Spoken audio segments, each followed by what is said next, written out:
Welcome to the Fasting Podcast, Wow, Wellness and Optimal Weight. I'm your host, Julie Phillips, Certified Natural Health Professional, bringing you episode 138, Dirty Fasting.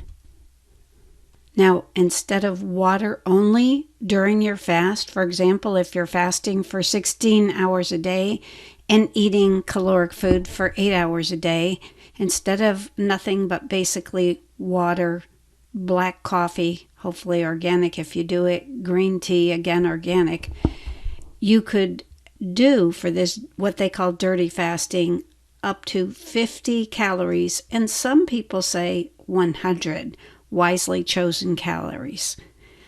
Dirty fasting is a trendy terminology becoming popular with many fasting advocates. It's eating during your fasting window. Is that bad? Not necessarily. If it's just a little bit of certain things, it can help you get through the time period while keeping most or all of the benefits with little penalty. And I personally, for intermittent fasting, like a 6-hour eating window and an 18-hour fasting window. This could apply not just to the intermittent fasting or time-restricted eating, but also to an extended fast of 4-5 days or more. And always remember, water fasting is not for everyone. You should check with your doctor if you have health issues, and pregnant, nursing children are typically not allowed to fast.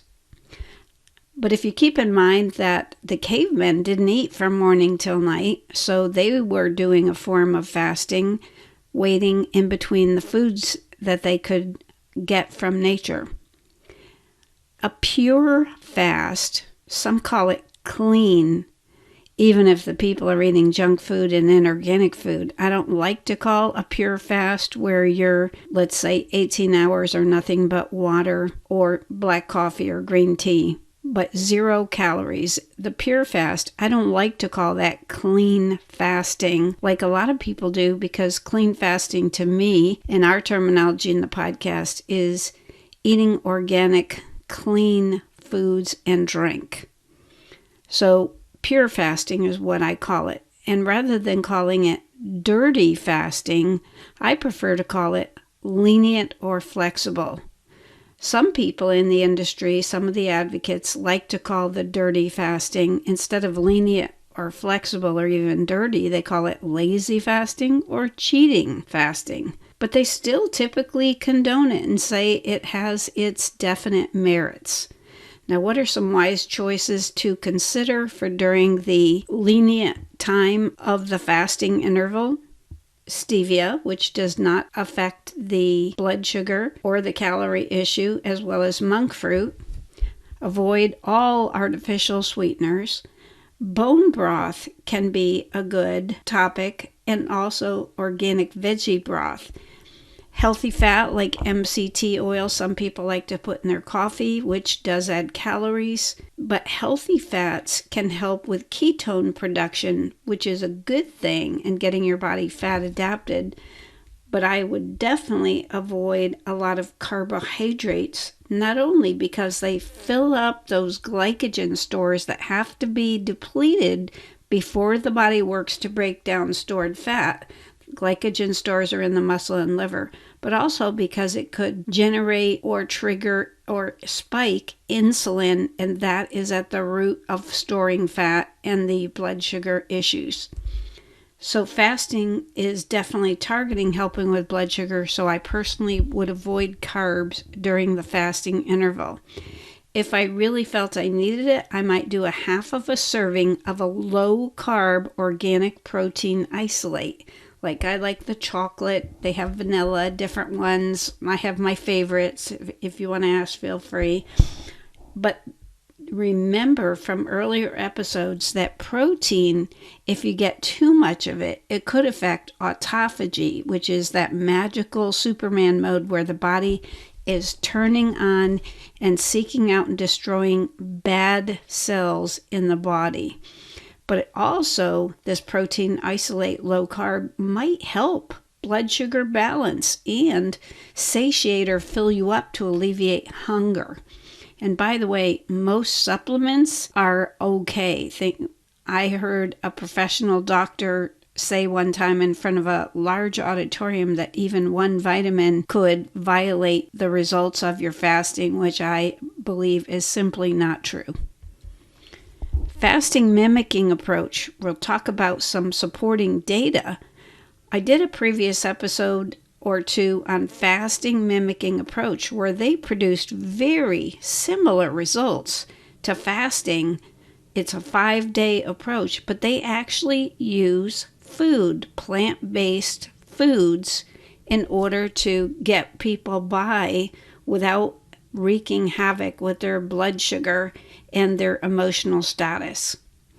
Also, there's an MD that specializes in diabetes and fasting in another country, and he allows 500 calories for women, 600 calories for men. So that's quite a bit to achieve phenomenal A+ results. There's a book called The Fast Diet, and we did a previous episode on the 5-2 diet, where 5 days a week you eat normally and 2 days a week you're fasting. But listen to this, the 2 days a week for fasting, they allow you, if you're a woman, 500 calories per day and a man 600 calories per day. So these numbers match up to what that MD diabetes specialist is using. And in the 5-2 diet, that likely would be split into 2 meals, and the caloric intake would be in 12 hours or less. Now, based on personal experimentation, I can lose a pound a day whether I'm pure fasting with just water or doing this flexible form of fasting without negatively affecting body composition. I strongly suggest you get a body composition scale for less than $30 on Amazon if you like. And if you're a blood sugar challenged person, for example, the hypoglycemics with the low blood sugar issue, this might help with dips in your energy and cravings. And if a person just can't face 16 or more hours of fasting, this could really help emotionally to get through the process and you don't feel so deprived. So it's a lifestyle approach is what we're looking for with fasting. And you don't have to do the flexible fasting or lenient fasting every single day. You can do it on some days. It's up to you. But listen to your body, do what feels right to you. Here's a key issue. What you consume during your eating window. Let's say you're consuming a 6-hour eating window or an 8-hour eating window. That is what immensely is contributing to your fasting results, what you're eating and drinking in the eating window portion.